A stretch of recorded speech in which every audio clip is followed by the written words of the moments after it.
ಹೌದು, ನಾನು ನಿಜವಾಗ್ಲೂ ಅದು ಕಾಲು ತುಳಿತಕ್ಕೆ ಸುಮಾರು 10 ಜನ ಸತ್ತು ಹೋಗಿದ್ದಾರೆ ಬೆಳಗ್ಗೆ.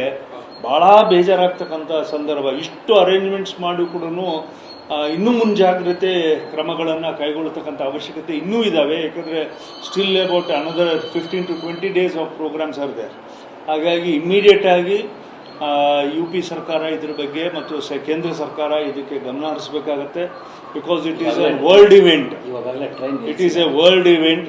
ಹಾಗಾಗಿ ಇಮ್ಮಿಡಿಯೇಟಾಗಿ ಒಂದು ಸ್ವಲ್ಪ ಜನಸಂದಣಿ ಆಗ್ತಕ್ಕಂಥದ್ದನ್ನ ತಗ್ಗಿಸ್ಬಿಟ್ಟು ಒಂದು ಸ್ವಲ್ಪ ಬಂದಿರತಕ್ಕಂಥ ಜನಕ್ಕೆ, ಆಮೇಲೆ ಭಾಳಷ್ಟು ಜನ ಮಕ್ಕಳುಗಳು ಆರ್ ಮಿಸ್ಸಿಂಗ್ ಅಂತ ಹೇಳ್ಬಿಟ್ಟು ನಾನು ನೋಡಿದೆ.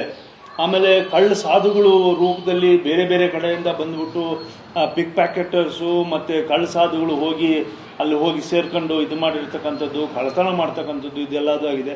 ಇಮಿಡಿಯೇಟಾಗಿ ಕುಂಭಮೇಳದಲ್ಲಿ ಭಕ್ತಾದಿಗಳಿಗೆ ಮತ್ತು ಯಾತ್ರಿಗಳಿಗೆ ಅವರಿಗೆ ಸೂಕ್ತವಾಗಿರ್ತಕ್ಕಂಥ ಎಲ್ಲ ಸೌಲಭ್ಯಗಳನ್ನ ಮಾಡಿಕೊಡ್ತಕ್ಕಂಥ ಅವಶ್ಯಕತೆ ಇದೆ.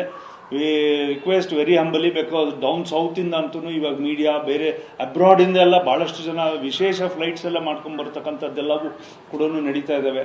ಮತ್ತು ಥ್ರೂ ಔಟ್ ವರ್ಲ್ಡ್ ಈ ಥರದ್ದು ಒಂದು ಇವೆಂಟ್ ನಡೀತಾ ಇರಬೇಕಾದ್ರೆ one of the world's biggest event ಅಂತ ಹೇಳ್ಬಿಟ್ಟು ಇದು ನಡೀತಾ ಇದೆ. ಇಂಥ ಸಂದರ್ಭದಲ್ಲಿ ಇದು ಇಡೀ ನಮ್ಮ ರಾಷ್ಟ್ರಕ್ಕೆ ಎಲ್ಲೋ ಒಂದು ಹತ್ರ ಮತ್ತೊಂದು ರೀತಿಯ ಕಳಂಕ ತರೋದಕ್ಕೆ ಬಿಡಬಾರ್ದು ಮತ್ತು ಆ ಥರ ನಡೀಬಾರ್ದು. ಹಾಗಾಗಿ ರಿಕ್ವೆಸ್ಟ್ ದ UP ಗೌರ್ಮೆಂಟ್. ಪ್ರತಿಯೊಂದಕ್ಕೂ ಒಂದು ಧಾರಣಾ ಶಕ್ತಿ ಅಂತ ಇರುತ್ತೆ. ಈಗ ನಾನೊಂದು 50 kg ತೂಕ ಹೊರಬಲ್ಲೆ ಅಂದರೆ ಕಷ್ಟದಲ್ಲಿ 70 kg ಹೊರಬೋದು, 100 kg ಆದರೆ. ಹಾಗೆಯೇ ಅಲ್ಲಿ ನಿರೀಕ್ಷೆ ಮೀರಿ ಭಕ್ತಾದಿಗಳು ಬಂದಿದ್ದಾರೆ. ಸಾಕಷ್ಟು ಅಚ್ಚುಕಟ್ಟಾದ ವ್ಯವಸ್ಥೆ, ಸುವ್ಯವಸ್ಥಿತ ರೀತಿಯಲ್ಲೇ ಮಾಡಿದ್ರು. ನಾನು ಹೋಗಿದ್ದೆ 18, 19, 23 ದಿನ ನಾನಲ್ಲಿದ್ದೆ.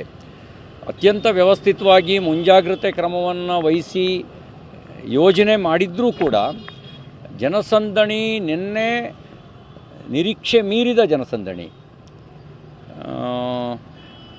ನಾನು ಈ ಸಂದರ್ಭದಲ್ಲಿ ಹೇಳಲಿಕ್ಕೆ ಬಯಸೋದಿಷ್ಟೇ, ಅವರ ಕುಟುಂಬಕ್ಕೆ ದುಃಖವನ್ನು ಭರಿಸುವಂಥ ಶಕ್ತಿಯನ್ನು ಕೊಡಲಿ.